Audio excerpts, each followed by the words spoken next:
People nowadays are talking about issues like security, settlements, Jerusalem, and these are core issues, there's no doubt about it, but these are all symptoms of the problem that exists in the Middle East. And if you don't understand or try to explain the major forces, all these issues are always going to constantly be misperceived. Oh, how can we agree on settlements, or how can we agree on borders? It's not about borders, it's not about settlements, it's about rights, and rights are being deprived.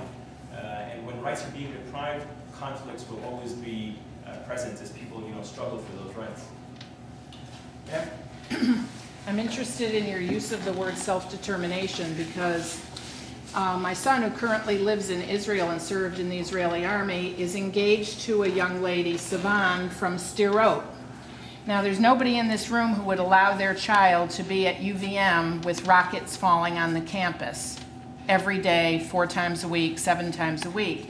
Yet for the last 7 or 8 years, Sderot has been constantly bombarded with the Qassam rockets, and Sivan and her classmates have had to run out of the dorm in the middle of the night in their nightgowns, etc., etc.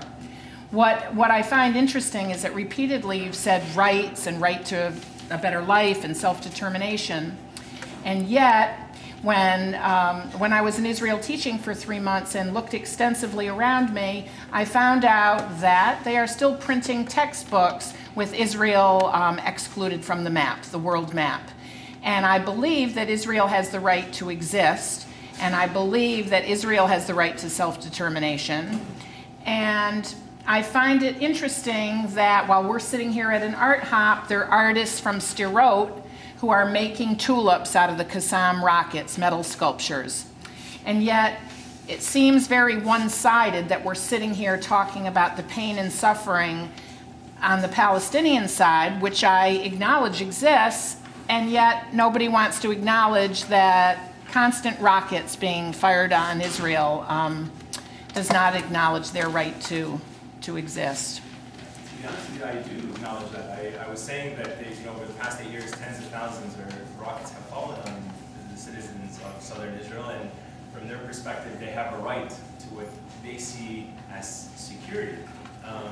No one is trying to take that away. I think the discussion really, the discussion is always about where do you start this debate.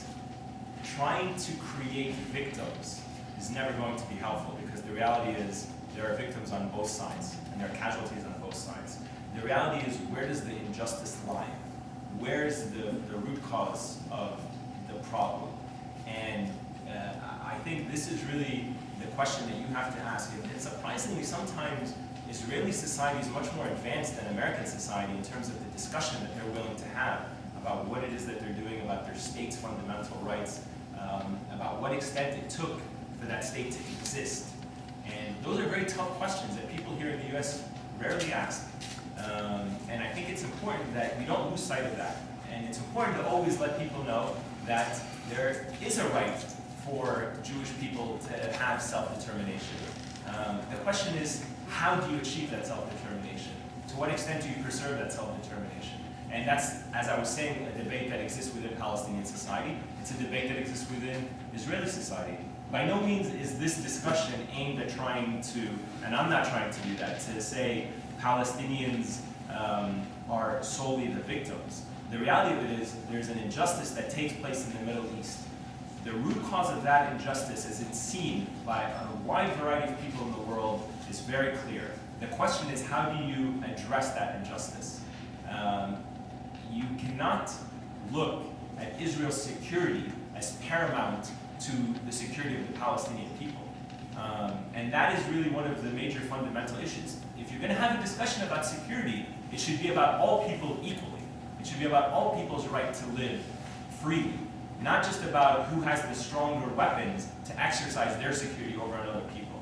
And I think that's a very important point that I would encourage Israelis and Americans not to lose sight of.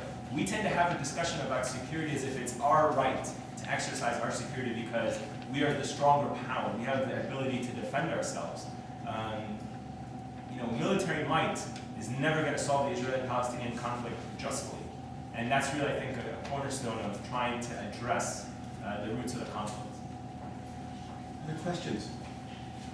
Way in the back. Whenever I look at this conflict, and I don't know very much about it, but I know that America is supplying a lot of money to the Israeli military and supplying weapons. I feel like we're really responsible for this conflict. And I think that that's why we're so interested in it.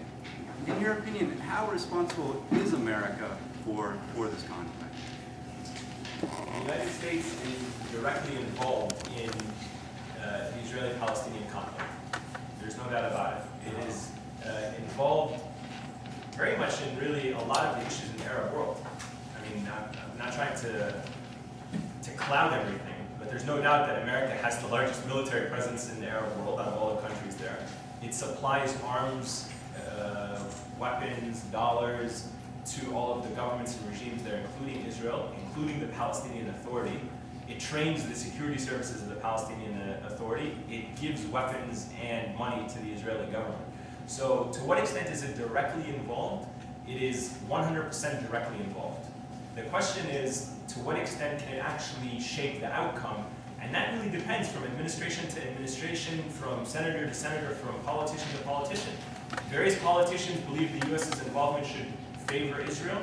Others believe that it should favor principles and values and try to pursue a just solution. President Obama has said that the United States government does not accept the legitimacy of Israeli settlements. That was a statement he made during his speech in Cairo in June. And yet, within the last couple of weeks, the Israeli government has announced it plans on building 500 more settlements in the occupied West Bank and continues to build settlements in occupied East Jerusalem. The question is, to what extent is now the U.S. willing to exert its influence to actually achieve what it says is its own policy or its own interest? It has said it's not in the interest of the United States for these settlements to grow and to continue, and yet the settlements are expanding and continuing. So the frustration that many people have is this kind of double speak, whereby the U.S. administration or the executives will say one thing, and then Congress will pass bills and pass funds and sell weapons that intuitively would appear to contravene the policy that the U.S. has set out on trying to achieve. So the short answer to your question is the U.S. is very much involved, very much responsible for some of the major problems that exist, and at the same time seems at certain points really ineffective. With all the influence that it exerts in the Middle East, it's still unable to bring about the desired change that so many people know is required, and yet has been so elusive all these years. Susan? I have a question about the photographs themselves. I think without knowing quite what to expect, I think I expected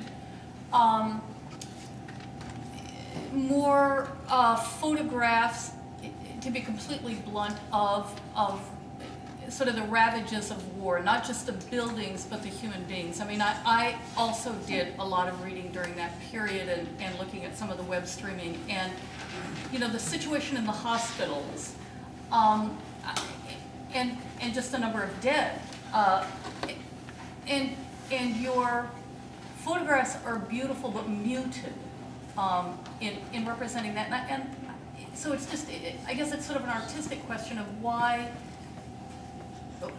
you made those choices of what to photograph or what to exhibit and what not to. It's a good question, but I'm going to answer it 100% honestly. And Yeah. the short answer, I'm not going to pretend to be like some artistic genius who had like a philosophy behind it. Most of the time throughout the course of the war, I was on the rooftop reporting live, and occasionally I would go out to these areas that you saw. I reported live from the hospital on several occasions, and personally, for me, I couldn't physically take the pictures. I couldn't simply just take the camera and take the pictures of a 7-year-old boy who had his eyes completely torn out because of shrapnel. So I couldn't take those pictures, especially with the family there, with the parents there. Other photojournalists definitely have that ability to do that. I couldn't. And so by the end of the war, my collection of photos was definitely muted, but I think captured a slightly different atmosphere to the war. Maybe a little bit more distant, maybe not as close up or as